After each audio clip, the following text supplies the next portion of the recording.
स्वागत है हमारे यूट्यूब चैनल वीएन एजुकेशन में। जैसा कि आज आप लोग देख रहे हैं टेस्ट सीरीज 8 है। जी हाँ, टेस्ट सीरीज 8 प्लेटफॉर्म का मैं आप लोगों के बीच लेकर आ गया हूँ और इससे पहले मैंने 7 सेट लगा चुका हूँ।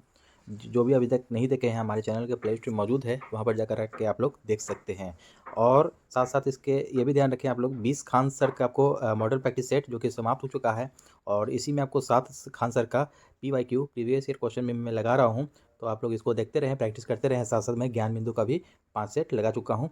ये सारे सेट प्लेलिस्ट में मौजूद हैं, वहाँ पर जाकर के आप लोग प्रैक्टिस करते रहें क्योंकि टाइम का अब काफ़ी अभाव हो गया है, काफ़ी कम है, जल्द ही एग्जाम होने वाला है। तो आप लोग फटाफट प्रैक्टिस करते रहें लगातार और अपने एक सीट पक्का करने की कोशिश करते रहें। तो दोस्तों चलिए आज टेस्ट सीरीज 8 का आप लोग पहला प्रश्न की ओर चलते हैं। और जिन्हें भी PDF चाहिए हमारे चैनल के प्लेलिस्ट में मौजूद है, वहाँ से आप लोग टेलीग्राम से जुड़ जाएँ और वहाँ से PDF प्राप्त कर सकते हैं। तो चलिए दोस्तों चलते हैं पहले प्रश्न की ओर।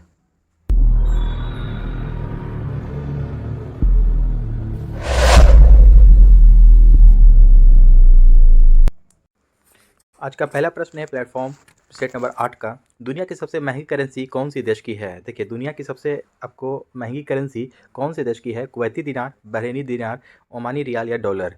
तो एक हो जाएगा आपको कुवैती दिनार। कुवैती दिनार जो है आपको दुनिया की सबसे महंगी करेंसी में से एक है। नेक्स्ट क्वेश्चन है आपको 2 नंबर। भारतीय योजना के संदर्भ में निम्नलिखित कथनों पर विचार कीजिए। तो द्वितीय पंचवर्षीय योजना ने भारी उद्योगों की स्थापना पर बल दिया। तो देखिए, तो ये तो आपको सही है कि द्वितीय पंचवर्षीय जो हुआ था, द्वितीय पंचवर्षीय योजना, उसमें भारी उद्योगों की स्थापना पर बल दिया गया था। ये सही है आपका। और दूसरा ऑप्शन कहता है इसमें कि तृतीय पंचवर्षीय योजना ने औद्योगिकरण की रणनीति के रूप में आयात प्रतिस्थापन के अवधारणों को प्रारंभ किया। तो ये पे आपको ये भी सही है। तो देखिए, 1 और C दोनों सही है आपको, ठीक है। तो 2 का आपको C हो जाएगा। 3 नंबर क्वेश्चन है, पंचायती राज से संबंधित निम्नलिखित कथनों में से कौन सा सही नहीं है? पंचायती राज में से आपको पूछा जा रहा है कि पंचायती राज से संबंधित है, निम्नलिखित कथनों में से कौन सा कथन सही नहीं है? तो 3 का पढ़ते हैं। पंचायत व्यवस्था भारतीय ग्रामीण जीवन के का युगों से एक अभिन्न अंग रहा है। ये आपका सही है, ठीक है। 73वां संशोधन 15 अगस्त 1993 को हुआ। ये आपको गलत है, यही आपका गलत है और यही आपका सही भी हो जाएगा। 3 का B। या एक त्रिस्तरीय जैविकीय रूप में जुड़ी संरचना है, ये सही है आपका। और भारतीय संविधान का अनुच्छेद 243 का G उसके महत्व को बढ़ाता है, ये भी सही है। तो आपका B द राइट आंसर, ठीक है। नेक्स्ट क्वेश्चन है 4 नंबर। तिलहन की फसल के संबंध में दिए गए कथनों पर विचार कीजिए। जो तिलहन जो होता है उस फसल से संबंधित आपको दिए कथनों पर विचार करना है। तो 4 का देखिए पढ़ते हैं हम लोग दोस्तों। भारत विश्व में सबसे बड़ा तिलहन उत्पादक देश है आपको, तो विचार कीजिए। तो देखिए, ये आपका गलत हो जाएगा। इनका उपयोग खाद्य पदार्थ के रूप में तथा प्रसाधन उद्योग में कच्चे माल के रूप में किया जाता है। तो 2 आपका सही है। और तिल उत्तरी भारत में खरीफ की फसल है, ये सही है आपको, तथा दक्षिणी भारत में रबी की फसल है, ये भी सही है। तो D द राइट आंसर, ठीक है। 4 का D आपको सही हो जाएगा। 2 और 3 सही है, 1 गलत है। नेक्स्ट क्वेश्चन हो जाएगा आपको 5 नंबर। Steel Authority of India Limited SAIL के नए अध्यक्ष कौन हैं? देखिए, सेल के नए अध्यक्ष कौन बने हैं? तो शोभा मंडल, अमरेंदु प्रकाश, प्रवीण कुमार श्रीवास्तव या सुंदर रमन रामूर्ति। तो 5 का आपको सही उत्तर हो जाएगा अमरेंदु प्रकाश। कौन है? अमरेंदु प्रकाश। नेक्स्ट क्वेश्चन आपको 6 नंबर। भारतीय संविधान नागरिकों को कितने प्रकार के मौलिक अधिकार प्रदान करता है? भारतीय संविधान जो है दो देश के नागरिकों को कितने प्रकार का मौलिक अधिकार प्रदान करता है? तो 6 का आपको सही उत्तर हो जाएगा C, 6 प्रकार का मौलिक अधिकार प्रदान करता है। नेक्स्ट क्वेश्चन है, किस भारतीय जलप्रपात में राजा, रानी, रॉकेट और रोरर नामक 4 अलग अलग झरने हैं? देखिए, किस भारतीय आपको जलप्रपात में राजा, रानी, रॉकेट और रोरर नामक के 4 अलग अलग झरने हैं? कौन से भारतीय जलप्रपात में? तो 7 का आपको सही उत्तर हो जाएगा आपको D, जोग या गरसोप्पा, ठीक है, जिसको कहा जाता है, जिसको आपको महात्मा गांधी सागर परियोजना भी कहा जाता है, जलप्रपात भी कहा जाता है। यही हो जाएगा आपको जोग या गरसोप्पा जो है, इसी में आपको राजा, रानी, रॉकेट और रोरर 4 प्रकार का अलग अलग झरने पाई जाती हैं। नेक्स्ट क्वेश्चन हो जाएगा आपको 8 नंबर। पूरा पाषाण काल में लोग कहाँ रहते थे? देखिए, पूरा पाषाण काल में पूछा जा रहा है कि लोग कहाँ रहते थे? पहाड़ के कंदराओं में या मचानों पर या मिट्टी के बने घरों में या महलों में? तो 8 का सही उत्तर हो जाएगा A, पहाड़ की कंदराओं में। पहाड़ की कंदराओं में पूरा पाषाण काल के लोग रहते थे। नेक्स्ट क्वेश्चन है आपको, संसार में सबसे बड़ा डेल्टा बनाती है। तो संसार में सबसे बड़ा जो डेल्टा बनाती है तो कौन? तो 9 का आपको C हो जाएगा, गंगा। सबसे बड़ा डेल्टा कौन बनाती है? आपको गंगा बनाती है। 10 नंबर प्रश्न है, बैडमिंटन का नेट जमीन से कितनी ऊंचाई पर रहता है? देखिए, इंपॉर्टेंट क्वेश्चन है। बैडमिंटन का जो नेट है जमीन से कितनी ऊंचाई पर रहता है? तो 10 का B हो जाएगा 1.55 मीटर। 1.55 मीटर की ऊंचाई पर रहता है। नेक्स्ट क्वेश्चन है 11 नंबर, निम्नलिखित कथनों में कौन सा सही है। देखिए कौन सा कथन सही है, तो पढ़ता हूँ मैं। भारतीय संविधान अध्यक्षात्मक है। भारत एक नाम मात्र का राजतंत्र है। भारत एक कुलीन तंत्र है। भारत एक संस्थात्मक प्रजातंत्र है। तो 11 का आपको सही उत्तर हो जाएगा डी, भारत एक संस्थात्मक शासन प्रणाली वाला है, आपको प्रजातंत्र है।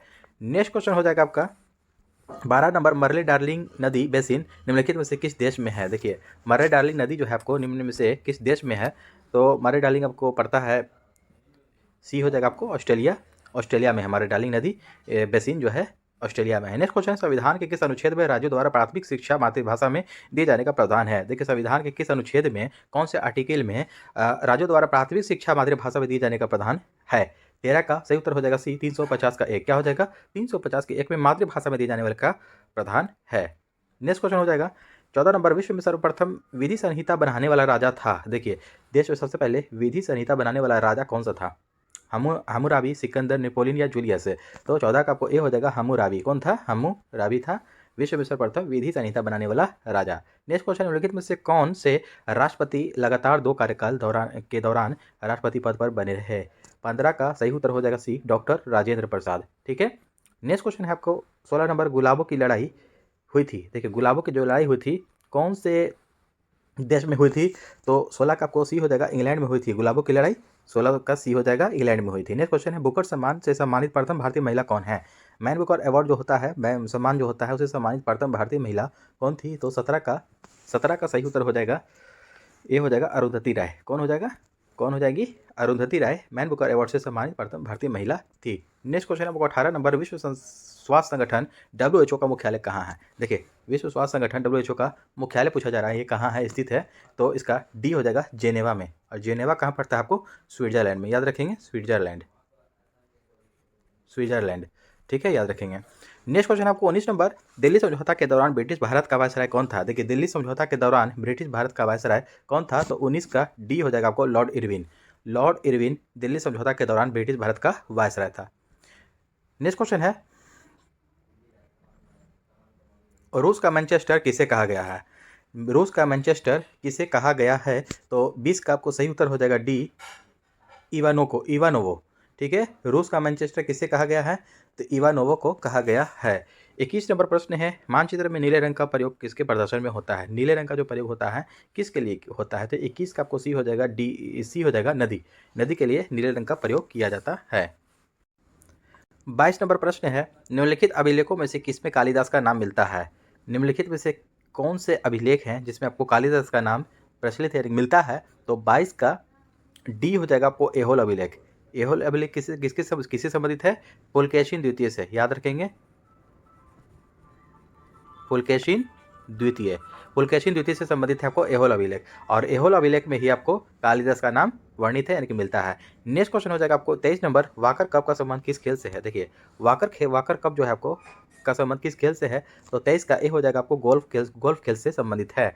नेक्स्ट क्वेश्चन है, मैं एक समाजवादी और गणतंत्रवादी हूँ और मुझे राजाओं और राजकुमारों में विश्वास नहीं है, यह वक्तव्य किससे संबंधित है। तो 24 का डी हो जाएगा आपको, जवाहरलाल नेहरू का है। क्या है ये का वक्तव्य, जवाहरलाल नेहरू का है। इन्होंने कहा कि मैं एक समाजवादी और गणतंत्रवादी हूँ और मुझे राजाओं और राजकुमारों में विश्वास नहीं है, यह वक्तव्य जवाहरलाल नेहरू का है। नेक्स्ट क्वेश्चन हो जाएगा आपको 25 नंबर, भारत में बेरोजगारी का प्रमुख कारण क्या है।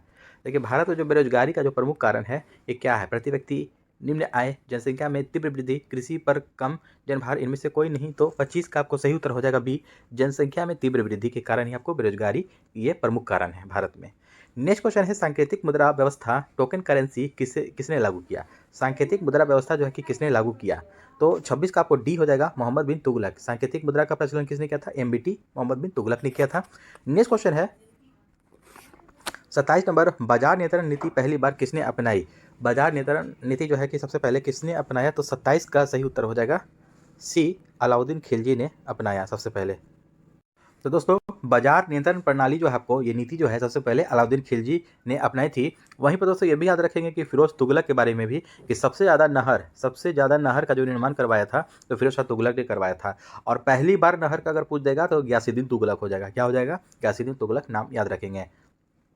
नेक्स्ट क्वेश्चन आपको 28 नंबर, निम्नलिखित में से कौन सा क्षेत्र टोडा जनजाति का मूल निवास स्थान है? देखिए, जो टोडा जनजाति जो होता है आपको, इसका मूल निवास स्थान कहाँ पर होता है? खासी पहाड़ी, कुमाऊं पहाड़ियाँ, गढ़वाल पहाड़ियाँ या नीलगिरी की पहाड़ियाँ? तो 28 का आपको देखिए डी हो जाएगा। नीलगिरी की जो पहाड़ियाँ होती है ना, तमिलनाडु में जो है, तो आपको तमिलनाडु में है, तो ये आपको नीलगिरी की पहाड़ी में ही आपको टोडा जनजाति पाई जाती है।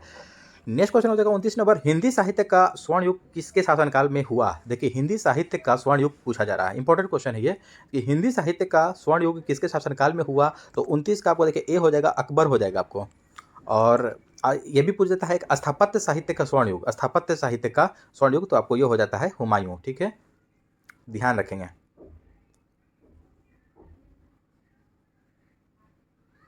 नेक्स्ट क्वेश्चन हो जाएगा, बिहार की कुल जनसंख्या कितना प्रतिशत भाग कृषि पर आश्रित है? देखिए, बिहार की जो कुल जनसंख्या है, कितना प्रतिशत आपको कृषि पर आश्रित है? इंपॉर्टेंट क्वेश्चन है, बिहार से है तो इंपॉर्टेंट लगा लीजिएगा। आपको 30 का देखिए बी हो जाएगा दोस्तों, 77%, 77% आपको कृषि पर आश्रित है बिहार की कुल जनसंख्या। नेक्स्ट क्वेश्चन आपको 31 नंबर, निम्नलिखित में से किस एक्ट के द्वारा भारत के वायसराय को अध्यादेश जारी करने की शक्ति प्रदान की गई है? तो कौन से एक्ट के द्वारा भारत के वायसराय को अध्यादेश जारी करने का शक्ति जो है कि आपको प्रदान किया गया है? तो 31 का आपको सही उत्तर हो जाएगा बी। क्या हो जाएगा? बी हो जाएगा, इंडियन काउंसिल एक्ट 1861 के द्वारा किया गया है। नेक्स्ट क्वेश्चन है आपको 32 नंबर, ये अंग्रेज ईस्ट इंडिया कंपनी को भारत में व्यापार करने का चार्टर किसने प्रदान किया? देखिए, अंग्रेज ईस्ट इंडिया कंपनी को भारत में व्यापार करने का जो चार्टर प्रदान किया था आपको, तो 32 का बी हो जाएगा। देखिए, महारानी एलिजाबेथ प्रथम ने जो चार्टर आपको प्रदान किया था, किसने? महारानी एलिजाबेथ प्रथम। नेक्स्ट क्वेश्चन है 33 नंबर, म्यांमार कब आज़ाद हुआ?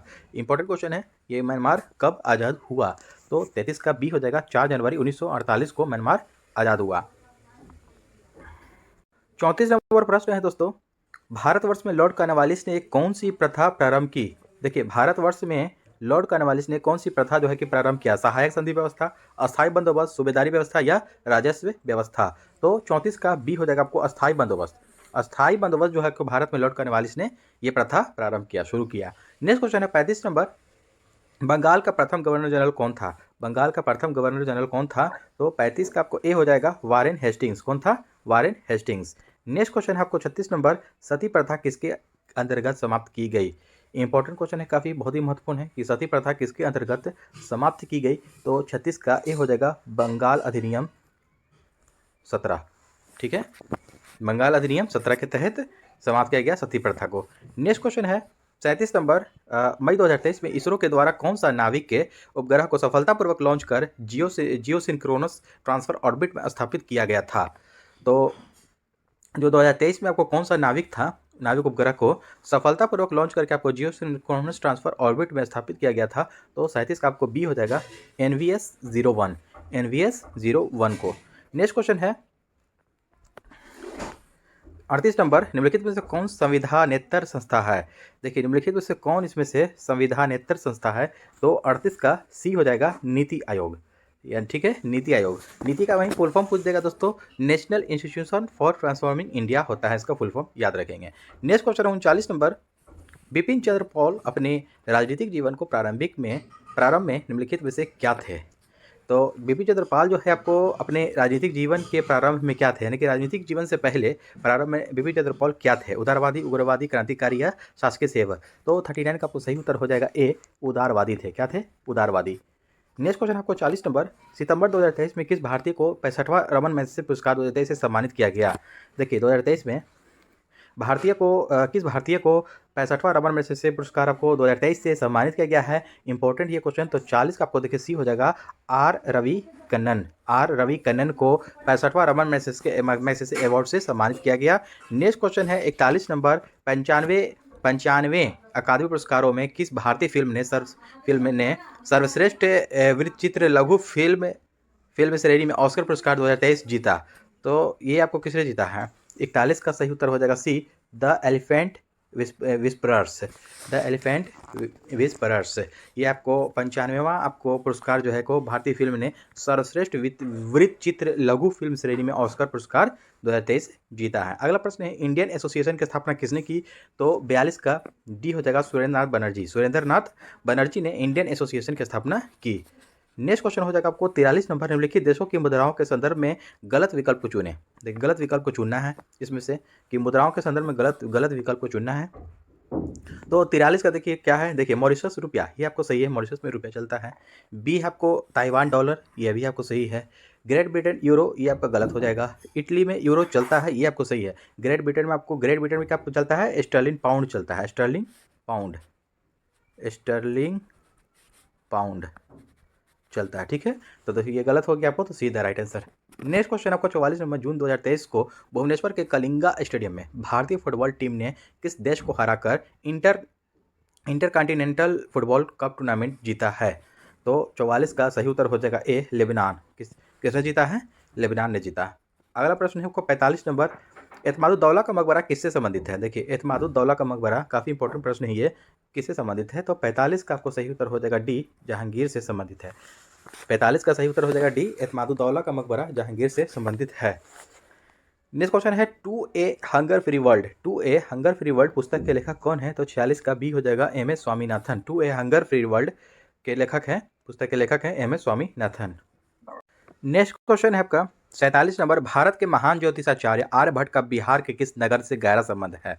देखिए ज्योतिषाचार्य आपको आर्यभट्ट थे, वो बिहार के किस नगर से हैं? बी हो जाएगा आपको पाटलिपुत्र। जो आर्यभट्ट जो गणित के जन्मदाता माने जाते हैं, आपको शून्य के जन्मदाता आर्यभट्ट, वो आपको पाटलिपुत्र से संबंध रखते हैं। नेक्स्ट क्वेश्चन है आपको, हिटलर के किस देश पर आक्रमण के परिणाम स्वरूप द्वितीय विश्व युद्ध आरंभ हुआ? तो हिटलर के किस देश पर जो आक्रमण किया था, तो उसी के परिणाम स्वरूप द्वितीय विश्व युद्ध, सेकेंड वर्ल्ड वॉर शुरू हो गया था। तो 48 का देखिए सी हो जाएगा पोलैंड पर।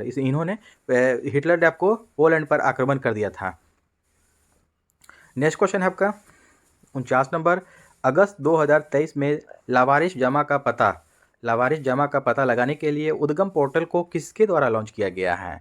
तो 49 का ए हो जाएगा भारतीय रिजर्व बैंक आरबीआई के द्वारा 2023 में लावारिस जमा का पता लगाने के लिए उद्गम पोर्टल के जो लॉन्च किया गया है, तो आरबीआई के द्वारा लॉन्च किया गया है। 50 नंबर प्रश्न है, 23 अगस्त 2023 को किस भारतीय खिलाड़ी को भारतीय निर्वाचन आयोग के द्वारा राष्ट्रीय आइकन नियुक्त किया गया है? 23 अगस्त 2023 को किस भारतीय खिलाड़ी को भारतीय निर्वाचन आयोग के द्वारा राष्ट्रीय आइकन नियुक्त किया गया है? किसे? तो 50 का देखिए ए हो जाएगा सचिन तेंदुलकर। इसको क्या नियुक्त किया गया है? इंपॉर्टेंट, आपको काफ़ी बहुत ही वीवीआई हो जाएगा ये क्वेश्चन, एग्जाम में बिल्कुल आ सकता है, इसको ध्यान रखेंगे कि 23 अगस्त 2023 को किस भारतीय खिलाड़ी को भारतीय निर्वाचन आयोग के द्वारा राष्ट्रीय आइकन नियुक्त किया गया है? तो सचिन तेंदुलकर को नियुक्त किया गया है। 51 नंबर प्रश्न है, शक्ति का विमीय सूत्र क्या है? देखिए शक्ति का विमीय सूत्र पूछ रहा है। 51 का ए हो जाएगा ml2t-3 हो जाएगा, शक्ति का विमीय सूत्र है। नेक्स्ट क्वेश्चन है, बॉयल के नियम का सूत्र क्या है? देखिए बॉयल के नियम का सूत्र पूछ रहा है यहाँ पर, तो 52 का देखिए डी हो जाएगा V प्रोपोर्शनल टू 1/P होता है बॉयल के नियम का सूत्र। अगला प्रश्न है आपको 53 नंबर, 60 मिलीग्राम प्रति लीटर से कम सांद्रता वाले खालिस्तान युक्त पानी को आमतौर पर सौम्य माना जाता है। देखिए 60 मिलीग्राम प्रति लीटर से कम सांद्रता वाले खालिस्तान युक्त पानी को, कौन सा युक्त पानी को आमतौर पर सौम्य माना जाता है? तो 53 का ए हो जाएगा कैल्शियम कार्बोनेट। क्या हो जाएगा? कैल्शियम कार्बोनेट युक्त पानी जो होता है ना, आमतौर पर उसे सौम्य माना जाता है। नेक्स्ट क्वेश्चन हो जाएगा आपको 54 नंबर प्रश्न है, सरल लोलक की प्रभावी लंबाई के मापन में प्रतिशत त्रुटि 2% तथा आवर्तकाल के मापन में प्रतिशत त्रुटि 1% है, तो ग्राम के मापन में अधिकतम प्रतिशत त्रुटि क्या हो जाएगा आपको? तो 54 का सही उत्तर हो जाएगा दोस्तों, 54 का ए कितना हो जाएगा? 54 का ये हो जाएगा 4%, इसका राइट आंसर। नेक्स्ट क्वेश्चन आपको चुंबकीय अनुनाद पर आधारित है, चुंबकीय अनुनाद पर आधारित है क्या? तो 55 का बी हो जाएगा आपको एमआरआई स्कैनिंग जो होता है ना, इसका फुल फॉर्म होता है आपको मैग्नेटिक रेजोनेंस इमेजिंग, ठीक ना, होता है इसको। तो इसका ही यही जो है कुछ ये आपको चुंबकीय अनुनाद पर आधारित है। नेक्स्ट क्वेश्चन हो जाएगा आपको 56 नंबर, अभी केंद्र बल सदैव कार्य करता है, कैसे कार्य करता है? तो 56 का ये हो जाएगा आपको केंद्र की ओर त्रिज्या के अनुदिश अभिकेंद्र बल सदैव कार्य करता है। अगला प्रश्न है आपको 57 नंबर 57, सही कथन को छांटिए। देखिए सही कथन को छांटना है, इसमें कौन सा सही है? 3 गलत है और 1 सही है। तो 57 का पढ़ते हैं, चाल एवं वेग में दोनों में दिशा का परिमाण होता है। तो चाल एवं वेग में दोनों में दिशा का आपको परिमाण होता है? नहीं होता है। नेक्स्ट क्वेश्चन है, ऑप्शन है चाल में केवल परिमाण एवं वेग में परिमाण एवं दिशा दोनों होता है, ये आपका बिल्कुल सही है। ये आपको सही छांटना था कथन, तो B is the right answer. चाल धनात्मक ऋणात्मक शून्य कुछ भी हो सकता है, नहीं ये गलत है। वेग के परिणाम को चाल कहते हैं, नहीं ये भी गलत है, तो B is the right answer. Next question हो जाएगा आपको 58 नंबर, यदि प्रक्षेपक के वेग को दोगुना कर दिया जाए तो उसका अधिकतम परास क्या हो जाएगा? यदि प्रक्षेप्य के वेग को दोगुना कर दिया जाए तो उसका अधिकतम परास जो होता है 58 का बी होगा, आपको 4 गुना हो जाएगा। अधिकतम परास कितना हो जाएगा? 4 गुना।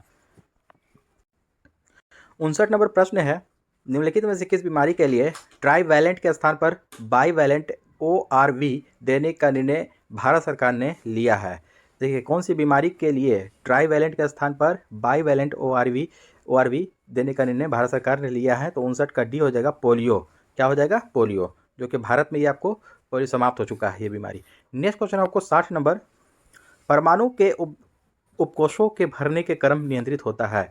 देखिए, परमाणु के उपकोषों के भरने का क्रम नियंत्रित होता है, तो 60 का ए हो जाएगा अफबाउ के सिद्धांत के द्वारा। किसके सिद्धांत? अफबाउ के सिद्धांत के द्वारा। नेक्स्ट क्वेश्चन हो जाएगा आपको 61 नंबर, क्षैतिज वृत्त के नियत चाल से गतिशील वस्तु के लिए नियत है। क्षैतिज वृत्त के नियत चाल से गतिशील वस्तु के लिए नियत है।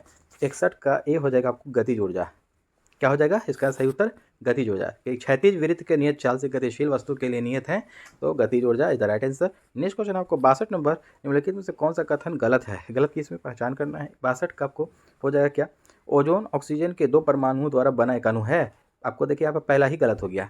और ओजोन जो है आपको ओ, इसका सूत्र होता है क्या? O3, यानी कि ऑक्सीजन के यहाँ 2 परमाणु कह रहा है ऑक्सीजन के, ये आपको गलत हो गया, जबकि आपका ऑक्सीजन के 3 परमाणु के द्वारा बना हुआ है। यही गलत है आपको, तो यही नेगेटिव का नेगेटिव, यही आपको सही उत्तर हो जाएगा।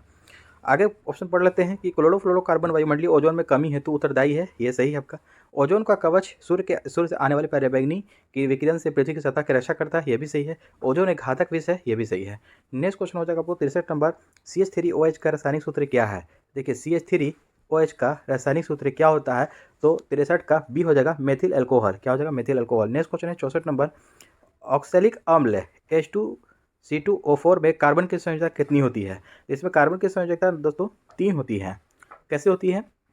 देखिए, H2C2O4 में आपको संयोजकता हम X मान लेंगे, तो क्या हो जाएगा? देखिए 2 हो जाएगा, हाइड्रोजन का 2 प्लस फिर हो जाएगा आपको C2 कार्बन की संयोजकता हम 2 X मान लिए हैं, तो ये हो जाएगा आपको 2X, अब प्लस यहाँ पर हो जाएगा आपका 2X, माइनस हो जाएगा यहाँ पर 4 × 2, 4 × 2 का क्या? ऑक्सीजन कह रहा है ना, ऑक्सीजन 4, तो 4 × 2 तो इज इक्वल टू 0। इसको आपको सोल्यूशन कीजिएगा तो 3 आ जाएगा। ठीक है।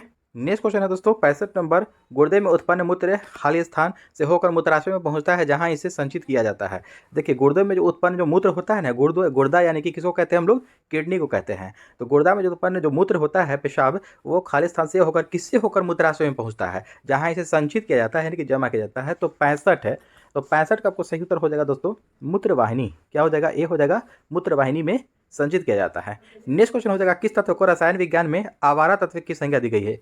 इंपॉर्टेंट क्वेश्चन है। तो आवारा तत्व कौन है? आपको पहला ही जो होता है आपको हाइड्रोजन, डी। 66 का डी हो जाएगा हाइड्रोजन को। ठीक है ना, हाइड्रोजन को आवारा तत्व की संज्ञा दिया गया है। ठीक है, क्योंकि आपको हाइड्रोजन आपको ना ही तत्व है ना ही धातु है। ठीक है। नेक्स्ट क्वेश्चन हो जाएगा आपको 67 नंबर, किसी तत्व का परमाणु भार बराबर होता है? तो किसी तत्व का परमाणु भार जो बराबर होता है, तो 67 का सी हो जाएगा तुल्यांक भार x संयोजकता। तुल्यांक भार गुणे संयोजकता। नेक्स्ट क्वेश्चन है 68 नंबर, अवरक्त स्पेक्ट्रम स्थित है? अवरक्त स्पेक्ट्रम स्थित है, तो 68 का ए हो जाएगा सूक्ष्म तरंग तथा दृश्य क्षेत्रों के बीच होता है। A is the right answer. Next question हो जाएगा आपको 69 नंबर, मनुष्य की साधारण श्वसन दर कितनी होती है? जो हम लोग सांस लेते हैं, तो हम लोग का श्वसन दर कितना होता है साधारण? तो ये हो जाएगा आपको 15 से 18 बार। सिर्फ 16 से 18 बार देता है, लेकिन 15 से 18 बार आपको ये नॉर्मल आपको श्वसन दर होता है मनुष्य का। 70 नंबर प्रश्न है कि वृद्धि हार्मोन का स्रावन किसके द्वारा होता है? देखिए, वृद्धि हार्मोन का स्रावन किसके द्वारा होता है, यानी कि जो रिलीज होता है वृद्धि हार्मोन किसके द्वारा होता है? तो 70 का बी हो जाएगा पिट्यूटरी ग्लैंड जो होता है, उसी के द्वारा ये आपको वृद्धि हार्मोन स्रावन होता है, यानी कि रिलीज होता है वहाँ से। दोस्तों यहाँ पूछ देगा क्वेश्चन कि पिट्यूटरी ग्रंथि, आपको इसको मास्टर ग्रंथि के नाम से भी जाना जाता है, ध्यान रखेंगे, मास्टर ग्रंथि के नाम से भी जाना जाता है इसको।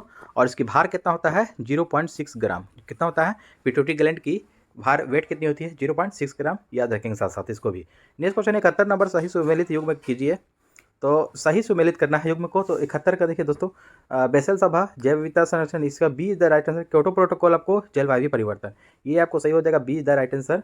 71 का बी हो जाएगा। अगला प्रश्न है 72 नंबर, लैंगरहैंस के द्वीप जो इंसुलिन का स्राव करते हैं स्थित होते हैं। देखिए इंपॉर्टेंट क्वेश्चन है कि लैंगरहैंस के जो द्वीप हैं आपको जो इंसुलिन का स्राव करते हैं, इंसुलिन की कमी से दोस्तों कौन सा रोग होता है? मधुमेह, मधुमेह रोग, ठीक है, मधुमेह यानी कि जिसको डायबिटीज कहा जाता है, तो इंसुलिन की कमी से ही होता है। और ये स्थित होते हैं जो लैंगरहैंस द्वीप की जो इंसुलिन स्राव करता है कहाँ स्थित होता है? तिल्ली मस्जिद, जनद या अग्न्याशय है। तो 72 का दोस्तों आंसर हो जाएगा, इसका सही उत्तर अग्न्याशय है, यानी कि पैंक्रियाज में स्थित होता है। और साथ साथ इसको भी याद रखेंगे, जो इंसुलिन इंसुलिन जो निकलता है अग्न्याशय के लैंगरहैंस द्वीपिका से, तो कौन सा सेल से निकलता है ये भी पूछ देगा क्वेश्चन। तो बीटा सेल, याद रखेंगे बीटा सेल से निकलता है। किससे? बीटा सेल से। नेक्स्ट क्वेश्चन है आपका 73 नंबर, किस हार्मोन के द्वारा हृदय स्पंदन तथा रुधिर दाब बढ़ जाते हैं? किस हार्मोन के द्वारा हृदय स्पंदन जो होता है तथा रुधिर जो ब्लड का जो प्रेशर है बढ़ जाता है? तो 73 का बी हो जाएगा एड्रीनेलिन। एड्रीनेलिन जो ग्लैंड होता है ना, इसी के कारण, इसी हार्मोन के कारण हृदय स्पंदन जो होता है आपको तथा आपको ब्लड प्रेशर जो है कि बढ़ जाता है। नेक्स्ट क्वेश्चन आपको बीसीजी का टीका नवजात शिशु को कितने दिन के भीतर लगाना चाहिए? बीसीजी का टीका जो लगता है नवजात शिशु को 74 का सही उत्तर हो जाएगा ए 6 महीना। कितना? 6 महीना के भीतर नवजात शिशु को लगवा देना चाहिए बीसीजी का टीका। यहाँ पे दोस्तों पूछ देगा इसका बीसीजी का फुल फॉर्म क्या होता है? तो बीसीजी का फुल फॉर्म होता है बैसिलस, सी से होता है कॉलमेट, अजी से ग्योरिन, बैसिलस कॉलमेट ग्योरिन होता है इसका फुल फॉर्म। 6 महीने का भीतर नवजात शिशु को इसको लगा देना चाहिए। नेक्स्ट क्वेश्चन आपको 75 नंबर और आज का अंतिम प्रश्न है, सर्वाधिक क्रियाशील हैलोजन है। देखिए सर्वाधिक क्रियाशील हैलोजन कौन सा है? तो 75 का डी हो जाएगा फ्लोरीन। Fl से इसको संकेत होता है Fl, ठीक है, इसको साथ साथ याद रखेंगे। तो Fl जो है कि सर्वाधिक क्रियाशील हैलोजन है। दोस्तों आई होप कि आज का विश्लेषण अच्छा लगा तो हमारे चैनल को सब्सक्राइब करें और अपने दोस्तों में शेयर करना ना भूलें। धन्यवाद।